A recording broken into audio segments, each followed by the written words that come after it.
ನೋಡಿ, ಈಗ ವಯನಾಡಿನಲ್ಲಿ 42ಕ್ಕೇರಿದೆ ಸಾವಿನ ಸಂಖ್ಯೆ. ಕ್ಷಣ ಕ್ಷಣಕ್ಕೂ ಕೂಡ ಅಲ್ಲಿ ಸಾವಿನ ಲೆಕ್ಕಗಳು ಚೇಂಜಸ್ ಆಗ್ತಾ ಇದೆ. ವಯನಾಡಿನ ಮೆಪ್ಪಾಡಿಯಲ್ಲಿ ಭಾರಿ ದುರಂತ ಆಗಿರೋದು. ಮೆಪ್ಪಾಡಿಯಲ್ಲೇ 20ಕ್ಕೂ ಹೆಚ್ಚು ಸಾವಾಗಿರೋದು. ಇಡೀ ಗ್ರಾಮವೇ ಕೊಚ್ಕೊಂಡು ಹೋಗಿದೆ ಅಂತಿದೆ. ಮೆಪ್ಪಾಡಿಯ ಆಸ್ಪತ್ರೆಯಲ್ಲಿ 18 ಜನ ಈಗ ದಾಖಲಾಗಿದ್ದಾರೆ.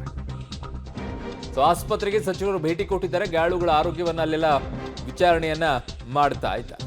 42ಕ್ಕೆ ಏರಿದೆ ಈಗ ಸಾವಿನ ಸಂಖ್ಯೆ. ಯಾಕಾಯ್ತು, ಏನಾಯ್ತು, ಈ ಪ್ರಶ್ನೆಗಳಿಗೆ ಉತ್ತರಗಳು ಮಾತ್ರ ಇವತ್ತಲ್ಲ ನಾಳೆ ಗೊತ್ತೂ ಆಗೋದಿಲ್ಲ.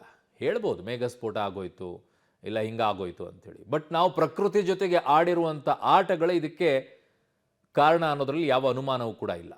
ಯಾಕೆ ಅಂತಂದರೆ ಗುಡ್ಡಗಳನ್ನು ಒಡೆದಾಕಿ ರೆಸಾರ್ಟ್ಗಳನ್ನು ಮಾಡಿದ್ವಿ, ಹೋಮ್ ಸ್ಟೇಗಳನ್ನು ಮಾಡಿದ್ವಿ, ಇಷ್ಟ ಬಂದ ರೀತಿಯಲ್ಲಿ ಒಡೆದು ಹಾಕಿದ್ದೀವಿ. ಮಣ್ಣು ಹೇಗೆ ಗಟ್ಟಿಯಾಗಿ ಉಟ್ಕೊಳ್ಳುತ್ತೆ? ಮರಗಳನ್ನು ಕಡ್ದು ಹಾಕ್ತಾ ಇದ್ದೀವಿ, ಮರಗಳನ್ನು ಕಡ್ದು ಹಾಕ್ತೀವಿ.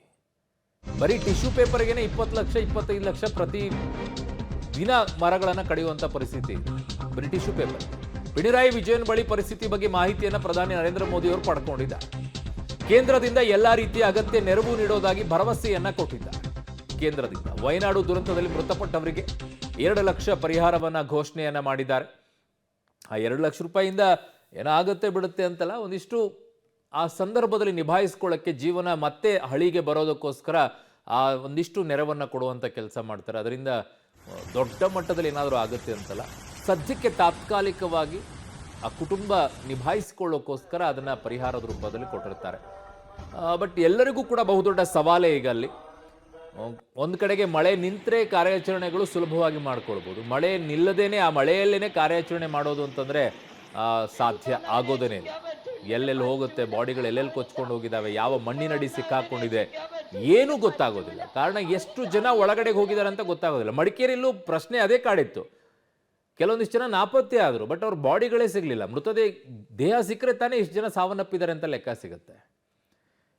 ಆ ಮಳೆಯಲ್ಲಿ ಕೊಚ್ಕೊಂಡು ಹೋದಾಗ ನಿಮಗೆ 10 ಅಡಿ 15 ಅಡಿ ಮಣ್ಣು ಮೇಲಾಡಕ್ಕೆ ಬಿದ್ದುಬಿಟ್ರೆ ಅವ್ನು ಒಳಗಡೆಗೆ ಸಿಕ್ಕಾಕೊಂಡ್ರು ಹೋದ, ಅವ್ನು ಗೊತ್ತಾಗ್ಬೇಕು ಎಲ್ಲಿಂದ ಅವ್ನು ಸತ್ತಿದಾನ ಏನಾಗಿದೆ ಅಂತೇಳಿ. ಬದುಕಕ್ಕಂತೂ ಚಾನ್ಸ್ ಇಲ್ಲ. ಆ ಮಣ್ಣಿನ ಅಡಿಯಲ್ಲಿ ತೆಗೆಯುವಂಥದ್ದು ಯಾರು ಮಾಡ್ತಾರೆ? ಈ ರೀತಿಯಾದಂಥ ಪರಿಸ್ಥಿತಿ ಸಾಧ್ಯ ಆದಷ್ಟು ಅಲ್ಲಿದ್ದಾನೆ ಅಂತಂದರೆ ತೆಗಿಬೋದು. ಗೊತ್ತೇ ಇಲ್ಲದೆ ಅಲ್ಲಿ ಹೋಗ್ಬಿಟ್ರೆ ನೋಡಿ ಅಲ್ಲಿ ವೆಹಿಕಲ್ಸ್ಗಳು ಹೆಂಗಾಗಿದೆ ಅಂತೇಳಿ. ಮನೆಗಳಂತೂ ಪೂರ್ತಿ ಹೋಗಿದೆ ಅಂತ, ಗ್ರಾಮವೇ ಕಿತ್ಕೊಂಡು ಹೋಗಿದೆ ಅಂತ. ಭಾಳ ಕಷ್ಟ. ಈ ಯಾವ ಪರಿಸ್ಥಿತಿಗೆ ಹೋಗ್ತಾ ಇದೆ. ಮನುಷ್ಯನ ಕೆಲವು ಅಭಿವೃದ್ಧಿ ಅಂತ ಕರಿತಿರೋ ಅಥವಾ ಪ್ರಕೃತಿಯ ಜೊತೆಗೆ ನಾವು ಆಡ್ತಾ ಇರುವಂಥ ಆಟಗಳು ಅಂತಿರೋ, ಇದರೆಲ್ಲದರ ಪರಿಣಾಮಗಳನ್ನು ಅಲ್ಲಲ್ಲಿ ಅನುಭವಿಸುವಂಥ ಪರಿಸ್ಥಿತಿಗಳು ಬರ್ತಾರೆ. ಬಯಲುನಾಡು ಪ್ರದೇಶಗಳಲ್ಲಿ ಯಾವುದೂ ಆಗೋದಿಲ್ಲ, ಬಯಲು ಸೀಮೆಗಳಲ್ಲಿ ಎಲ್ಲೇನೂ ಸಮಸ್ಯೆನೇ ಆಗೋದಿಲ್ಲ. ಬಟ್ ಈ ಬೆಟ್ಟಗಳಿರುವಂತಹ ಜಾಗಗಳಲ್ಲಿ, ಕಾಡುಗಳಿರುವಂಥ ಜಾಗಗಳಲ್ಲಿ ಮರಗಳು ಗಟ್ಟಿಯಾಗಿ ನಿಂತ್ಕೊಳ್ಬೇಕು. ಆ ಮರಗಳೇ ಸಡಿಲ ಆಗಿಬಿಟ್ರೆ ಪರಿಸ್ಥಿತಿ ಭಾಳ ವಿಕೋಪಕ್ಕೆ ಹೋಗುತ್ತೆ. ನೋಡಿ ಅಲ್ಲಿ ಮೃತದೇಹವನ್ನು ಹೆಂಗೆ ತೆಗ್ತಾ ಇದ್ದಾರೆ. ವಯನಾಡಿನಲ್ಲಿ ಆಗಿರೋದು ರೆಸಾರ್ಟ್ಗಳು ಅತಿ ಹೆಚ್ಚಾಗಿರುವಂಥ ಜಾಗಗಳು, ಯಾರ್ಯಾರು ಎಲ್ಲಿ ಸಿಕ್ಕಾಕೊಂಡಿದ್ದಾರೆ ಅನ್ನೋದೇ ಗೊತ್ತಾಗೋದಿಲ್ಲವಲ್ಲ. ಹೋಮ್ ಸ್ಟೇಗಳಿರುವಂಥ ಜಾಗಗಳು, ಯಾವ್ಯಾವ ಹೋಮ್ ಸ್ಟೇಗಳು ಎಲ್ಲಿದ್ದಾವೆ ಅಂತಲೇ ಗೊತ್ತಾಗೋದಿಲ್ಲ. ಅಧಿಕೃತವಾಗಿ ಇದ್ದಿದ್ರೆ ಓಕೆ, ಅನಧಿಕೃತವಾಗಿರುವಂಥ ಜಾಗಗಳನ್ನು ನಿಮಗೆ ಲೆಕ್ಕ ಎಲ್ಲಿ ಸಿಗುತ್ತೆ, ಅಷ್ಟು ಜನ ಎಲ್ಲಿದ್ದಾರೆ ಅನ್ನೋದು ಏನು ಗೊತ್ತಾಗುತ್ತೆ ನಿಮಗೆ? ಯಾರು ಹೋಗಿದ್ದಾರೆ, ಯಾರು ಸಿಕ್ಕಾಕೊಂಡಿದ್ದಾರೆ, ಯಾರೋ ರಿಲೇಟಿವ್ಸ್ ಅಲ್ಲಿ ಹೋಗಿದ್ರು ಸಿಗ್ತಾ ಇಲ್ಲ ಅಂದರೆ ಅವಾಗ ಮತ್ತೆ ಹೌದಲ್ಲ ಇವರು ನಾಪತ್ತೆ ಆಗಿದ್ದಾರೆ ಅಂತ ಹೇಳ್ಬೋದು. ಯಾವುದಾದ್ರೂ ಅನಧಿಕೃತವಾಗಿ ಕಟ್ಟಿರುವಂಥ ರೆಸಾರ್ಟ್ ಆಗಿರ್ಬೋದು ಅಥವಾ ಹೋಮ್ ಸ್ಟೇಗಳಾಗಿರ್ಬೋದು, ಬಹುತೇಕ ಹೋಮ್ ಸ್ಟೇಗಳೇ, ಅಂಥ ಜಾಗಗಳಲ್ಲಿ ಯಾರಾದರೂ ಹೋಗಿದ್ದಿದ್ರೆ ಅವ್ರು ಈ ರೀತಿ ಮಳೆಯಲ್ಲಿ ಕೊಚ್ಕೊಂಡು ಹೋಗ್ಬಿಟ್ರೆ ಏನು ಗೊತ್ತಾಗುತ್ತೆ?